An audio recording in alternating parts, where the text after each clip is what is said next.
గోంగూర పచ్చడి నచ్చని వాళ్ళంటూ ఎవరు ఉండరు కదా. ఇంకా దానికి తోడు ఇలా రోట్లో నూరిన పచ్చడి అయితే అసలు ఇంకా అద్భుతంగా ఉంటుంది. గోంగూర పచ్చడి ఎంతమందికి ఇష్టమో కమెంట్ చేయండి. ఇప్పటికప్పుడు ఇలా రోట్లో దంచుకొని నూరిన పచ్చడి అయితే అసలు అద్భుతంగా ఉంటుంది కదా. రోట్లో నూరి కూడా పచ్చడి చాలా రోజులు అవుతుంది, అందుకనే గోంగూర పచ్చడి అయితే నూరుతున్నాను. అది కూడా పచ్చిమిర్చి వేసి నూరుతున్నాను అనమాట. ముందుగా పచ్చిమిరపకాయలు వేపేసేసుకున్నాను, గోంగూర కూడా వేపేసేసుకొని పక్కన పెట్టుకున్నాను. అవి ఆరిపోయిన తర్వాత ముందు పచ్చిమిరపకాయలు మెత్తగా దంచుకున్నాను, తర్వాత దానిలోనే గోంగూర కూడా వేసి మెత్తగా దంచుకున్నాను. ఇలా నూరుకున్న పచ్చడి అంతా ఒక గిన్నెలోకి తీసుకొని మళ్ళీ అదే రోట్లో కొద్దిగా జీలకర్ర, వెల్లుల్లిపాయలు, ఇంకొద్దిగా ఉప్పు వేసుకొని మిగిలిన పచ్చడి అంతా యాడ్ చేసుకొని ఇలా మెత్తగా అయితే నూరుకుంటున్నాను. ఈ గోంగూర పచ్చడిలో వెల్లుల్లిపాయలు ఎక్కువ వేసి నూరుకుంటే పచ్చడి టేస్ట్ అనేది చాలా బాగుంటది. అయితే నాకు రోలు చిన్నగా ఉండడం వల్ల 2 బ్యాచ్లుగా నూరాల్సి వచ్చింది. అదే ఊర్లో అయితే పెద్ద రోలు ఉంటది అనమాట, అసలు చాలా పెద్ద రోలు. నెక్స్ట్ టైం ఊరు వెళ్ళినప్పుడు చూపిస్తాను. ఇలా నూరిన పచ్చడి అంతా ఇలా పోపు అయితే వేసుకున్నాను అనమాట.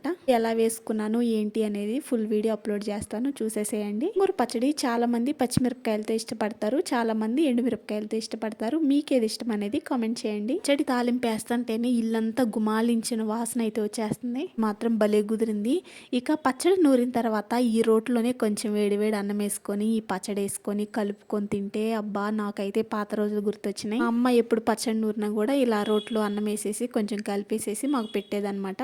అయినా ఆ రోజులే వేరు. ఆ వేడి వేడి అన్నము ఆ పచ్చడి వేసుకొని కలుపుకొని తింటే అబ్బా ఎంత బాగుందంటే టేస్ట్ మాత్రం సూపర్ వచ్చింది. ఫుల్ వీడియో అప్లోడ్ చేస్తాను, తప్పకుండా మీరు కూడా చూసి ట్రై చేయండి. ఎలా వచ్చింది అనేది కామెంట్ చేయండి. పచ్చడి వేడి వేడి అన్నంలోకైనా బాగుంటది, లేదా రాగి సంగటి చేసుకొని ఒక పక్కని పచ్చడి వేసుకొని ఉల్లిపాయ పెట్టుకొని తింటే ఉంటది చూడండి.